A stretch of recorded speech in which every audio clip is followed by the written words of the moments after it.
सरकारी नौकरी पाने का सपना अब सिर्फ सपना नहीं रह जाएगा। थोड़ी सी स्टेप को फॉलो करके आप भी सरकारी नौकरी पा सकते हैं और ये सपना आपका बहुत जल्दी पूरा होगा, क्योंकि मैं अभी आपको कुछ ऐसी स्टेप्स बता रही हूँ जिनको फॉलो करके आप सरकारी नौकरी पा सकते हैं बहुत आसानी से, बहुत कम समय में। तो चलिए स्टार्ट करते हैं। नमस्कार, मैं श्वेता सोनी स्वागत करती हूँ अपने यूट्यूब चैनल पर। तो आज हम बात करेंगे किन चीज़ों को या किन रूल्स को फॉलो करके हम सरकारी नौकरी ले सकते हैं। सरकारी नौकरी लेना अब कोई बड़ी बात नहीं है, क्योंकि हमारे पास अब इतने सारे प्लेटफॉर्म हैं जिनका यूज़ करके हम अपने सपने को पूरा कर सकते हैं। एक ज़माना था जब हमारे पास सिर्फ एक बुक हुआ करती थी जिसको पढ़ के हमें कोई भी एग्ज़ाम निकालना होता था, लेकिन अब ज़माना है इंटरनेट का, जहाँ पर आपके सामने इतनी सारी चीज़ें हैं अवेलेबल है, इतना सारा ज्ञान का भंडार है जिनको इस्तेमाल करके आप सरकारी नौकरी बहुत आसानी से ले सकते हैं। तो क्या है वो स्टेप, चलिए फॉलो करते हैं या शुरू करते हैं। सबसे पहला रूल होता है हमारा कि हमको अपने एग्ज़ाम को टारगेट करना है। जैसे आप के पास बहुत सारी वैकेंसीज़ हैं, या एमपी की बात करें, कहीं की बात करें, जब वैकेंसीज़ आती हैं तो एकदम से आती हैं, भर भर के वैकेंसीज़ आती हैं, बैक टू बैक आती हैं। और हम क्या करते हैं कि एक्साइटमेंट में, या यूँ कह लें अपने बेरोज़गारी के चलते, सारे फॉर्म भर देते हैं। जितनी भी वैकेंसी आई, पटवारी की निकली हमने उसकी भर दी, महिला पर्यवेक्षक की निकली वहाँ भर दी, टीचिंग की आई उसमें भी फॉर्म भर दिया। सारे एग्ज़ाम के हम ढेर लगा लेते हैं और बुक के भी ढेर लगा के पढ़ना स्टार्ट कर देते हैं। इस महीने में ये एग्ज़ाम है तो चलो उसकी तैयारी करते हैं। जैसे ही वो एग्ज़ाम हुआ, नहीं आया नंबर, कोई बात नहीं, नेक्स्ट एग्ज़ाम पकड़ लो। उसको पढ़ा 1-2 महीने, उसका एग्ज़ाम निकाला, नहीं नंबर आए, थर्ड पे गए, और ऐसे करके हमने सारे एग्ज़ाम दे डाले, लेकिन एक में भी हमारा नंबर नहीं आया। क्यों नहीं आया? क्योंकि आपने क्या करा है, खिचड़ी पका ली है सिलेबस की। इसका सिलेबस, उसका सिलेबस कंप्लीट कैसे करोगे जब टारगेट एक नहीं होगा? 3-4 रास्ते इकट्ठे गए हैं कि आप क्या करोगे, 2 मिनट इस पे चले, फिर आके 2 मिनट इस पे चले, ऐसे चलोगे तो कहीं नहीं पहुंच पाओगे।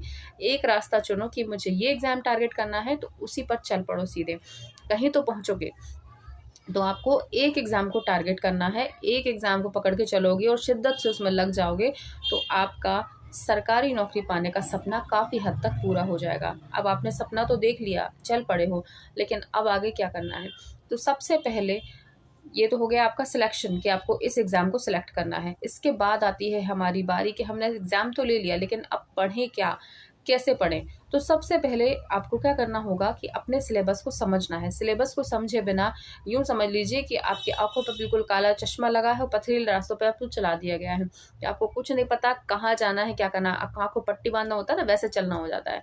गिरते पड़ते जाओगे लेकिन पहुँच नहीं पाओगे ठीक से। तो सबसे पहले आँखें खोलो, सिलेबस को देखो इसमें क्या है, कैसा है। सिलेबस को अच्छे से समझोगे तो सरकारी नौकरी पाने का सपना आपका बहुत ज़्यादा हद तक कंप्लीट हो जाता है। ये हो गई नंबर 2। थर्ड की हम बात करते हैं कि अब क्या, हमने सिलेबस समझ लिया, अब हमको क्या करना है। अब सिलेबस समझने के बाद आपको डायरेक्टली पढ़ने के लिए नहीं बैठ जाना है। कहते हैं ना कि ज़्यादा पढ़ना इंपॉर्टेंट नहीं है, काम की चीज़ पढ़ना इंपॉर्टेंट होती है। तो सबसे पहले आप अपने प्रीवियस ईयर के क्वेश्चन पेपर देखिए, क्योंकि कई बार क्या होता है, सिलेबस तो बहुत सारा होता है, लेकिन किसी स्पेसिफिक टॉपिक पर या किसी पर्टिकुलर सब्जेक्ट पर से क्वेश्चन ज़्यादा बनते हैं। तो हमें क्वेश्चंस की मात्रा देखनी है, किस टॉपिक से या किस सब्जेक्ट से ज़्यादा क्वेश्चंस आते हैं, तो हमें वहीं पर ज़्यादा फोकस करना होता है। अननेसेसरी नहीं पढ़ना है, आपको ज्ञानी नहीं बनना है, आपको एग्ज़ाम निकालना है। तो आपको क्या करना होगा, पुराने क्वेश्चंस पेपर देखें और वहाँ समझें कि किस टॉपिक से ज़्यादा आ रहा है। जिस टॉपिक से ज़्यादा है उसको आपको ज़्यादा मेहनत करनी है, और लेवल भी देखना है कि किस लेवल का आ रहा है। बहुत ज़्यादा डीप आ रहा है तो आपको डीप पढ़ना है, और ज़्यादा डीप नहीं आ रहा है तो आपको ज़्यादा ज्ञानी बनने के चक्कर में टाइम वेस्ट नहीं करना है। उतना ही पढ़ो जितना हमारे लिए ज़रूरी है। ये हो गया हमारे नंबर 3, फॉर्मूला नंबर 3। अब हम आगे बढ़ते हैं। आपने क्या समझ लिया? आपने समझ लिया कि इस पर्टिकुलर टॉपिक से ज़्यादा आते हैं क्वेश्चंस, तो हमें क्या करना है, अब लग जाना है पढ़ाई में। जैसे कि मैंने पहले भी कहा था, इंटरनेट का ज़माना है, ऑनलाइन स्टडी का ज़माना है, तो आप ज़रूर से कोई ना कोई ऑनलाइन कोर्स ज़रूर लें। अब मैं ये बार-बार क्यों बोलती हूँ कि ऑनलाइन कोर्स के लिए, तो मैं आपसे ये बोलना चाहती हूँ कि अगर आप कम समय में अच्छा इफ़ेक्टिव पढ़ना चाहते हैं तो ज़रूरी हो जाता है। क्योंकि आप खुद से पढ़ेंगे तो आपको सिलेबस निकालना पड़ेगा, आपको कंटेंट ढूँढना पड़ेगा, तब कहीं जाके आप पढ़ने बैठोगे। लेकिन आपको कहते हैं ना, परोसी हुई थाली ऑनलाइन कोर्स के रूप में मिल जाती है, आपको सिर्फ उसको खाना होता है। जैसे थाली माँ परस के देती है, आपको सिर्फ खाना होता है, ऐसे ही आपको सारे वीडियोस अवेलेबल करा दिए जाएंगे टाइम टू टाइम, आपको सिर्फ उनको देखना है, समझना है। तो ऑनलाइन कोर्स आप ज़रूर लें। इसके बाद आता है हमारा नेक्स्ट टॉपिक कि हमने ऑनलाइन कोर्स भी ले लिया, सब कुछ कर लिया, अब हमको क्या करना है। तो जो भी आपने पढ़ा है उसके प्रॉपर नोट्स ज़रूर बनाएं। किसी से नोट्स खरीदने की बिल्कुल ज़रूरत नहीं है। अगर आप किसी से नोट्स खरीदते हैं तो आप खुद घाटे में रहेंगे, क्योंकि उनकी लैंग्वेज और आपकी लैंग्वेज में बहुत फ़र्क होता है। आपको किस लैंग्वेज में समझ आता है ये खुद आप जानते हैं, इसलिए अपने हाथों से नोट्स बनाएं। और एक कहावत भी है कि लिखने से हमें ज़्यादा अच्छे तरीके से याद होता है, क्योंकि हम जब लिखते हैं तो हमारे दिमाग को पता होता है ये ऐसा है, ये ऐसा है। तो अपने हाथों से अपने नोट्स बनाएं, और ऐसे नोट्स बनाएं कि एग्ज़ाम टाइम में आप एक दिन पहले सारे रिवीजन कर सकें। शॉर्ट नोट्स बनाएं, अगर मान लीजिए अभी शॉर्ट्स नहीं बनाना चाहते हैं तो अभी लॉन्ग बनाएं, बाद में उनको और शॉर्ट कर लें, जैसे जैसे आपको समझ में आता जाए उनको श्रिंक करते रहें। ठीक है, तो ये हो गया आपका। मुझे नहीं पता कौन से कितने हो गए हैं फॉर्मूले, आप देखते रहिएगा। ठीक है, तो आपके ये आपको करना है कि नोट्स अपने खुद से बनाने हैं। अब नोट्स बनाने की बारी आने के बाद अब आपको करना है रिवीजन। रिवीजन ये समझ लीजिए आपके पूरे सिलेबस की रीढ़ की हड्डी है। अगर आपने सिलेबस का कंप्लीट भी कर लिया, नोट्स भी बना लिए, लेकिन रिवीजन नहीं किया तो वो रद्दी से ज़्यादा और कुछ भी नहीं है। आपको रिवीजन ज़रूर करना है।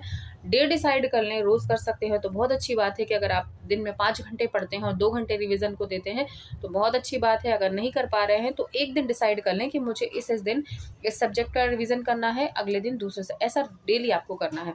मान लीजिए संडे, मंडे, ट्यूसडे, जो भी जितने भी दिन होते हैं हफ्ते के, हर एक सब्जेक्ट को मतलब एक दिन आपको देना है कि मंडे को इस सब्जेक्ट का रिवीजन करना है, ट्यूसडे को इसका रिवीजन करना है। रिवीजन बहुत ज़्यादा इंपॉर्टेंट है।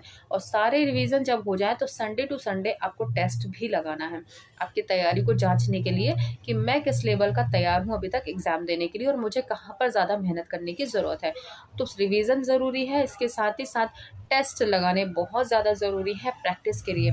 इससे 2 फ़ायदे होते हैं। पहली चीज़ तो आपको अपनी वीकनेस पता चलती है, और सेकंड चीज़ आती है कि एग्ज़ाम का जो डर होता है वो आपके दिमाग से निकल जाता है, क्योंकि आप अगर टेस्ट नहीं देंगे और सीधे जाकर एग्ज़ाम हॉल में जाकर बैठ जाएंगे और वहाँ जब टेस्ट के रूप में मतलब एग्ज़ाम आपके सामने आएगा, घबरा जाओगे बुरी तरह से। तो टेस्ट क्या करता है, हमारी घबराहट को दूर करता है। आपके दिमाग पता होता है कि ये टेस्ट हम पहले लगा चुके हैं, वैसा ही है, तो हमें ज़्यादा घबराने की ज़रूरत नहीं है। तो आपकी घबराहट वहाँ पर बहुत कंट्रोल होती है और आपका दिमाग बिल्कुल फ्रेश रहता है। ये आपको ज़रूर से फॉलो करने हैं। तो ये कुछ टिप्स थे जिनको फॉलो करके आप गवर्नमेंट जॉब को ज़रूर ले सकते हैं, लेकिन इनको प्रॉपर आपको देखना होगा, समझना होगा और फॉलो करना होगा। वीडियो देखने मात्र से एग्ज़ाम नहीं निकलेगा, इनको अपनी रियल लाइफ में आपको अप्लाई भी करना है, तब कहीं जाके आप गवर्नमेंट जॉब ले सकते हैं। उम्मीद है आपको ये फॉर्मूलेज अच्छे लगे होंगे, वीडियो पसंद आया होगा। चैनल पर नए हो तो सब्सक्राइब करें, क्योंकि आगे भी आपको इसी तरह की एग्जाम्स की टिप्स मिलती रहेंगी। वीडियो पसंद आया हो तो लाइक भी करें, दोस्तों में शेयर करें और बने रहें आगे तक। आपके लिए बहुत यूज़फुल वीडियोस मैं लाती रहती हूँ और आपके लिए सरकारी नौकरी पाने के रास्तों को आसान बनाने की छोटी छोटी कोशिशें करती हूँ। तो आप बने रहिएगा इन फ्यूचर। और अगर कोई आपको बात है जो आप मुझसे पर्सनली करना चाहते हैं तो डिस्क्रिप्शन में मेरे इंस्टाग्राम की लिंक दी हुई है, आप वहाँ से मुझे फॉलो करें और डीएम करके मुझसे बात कर सकते हैं, या कोई डाउट है तो पूछ सकते हैं। मिलते हैं अगली वीडियो में, तब तक के लिए नमस्कार।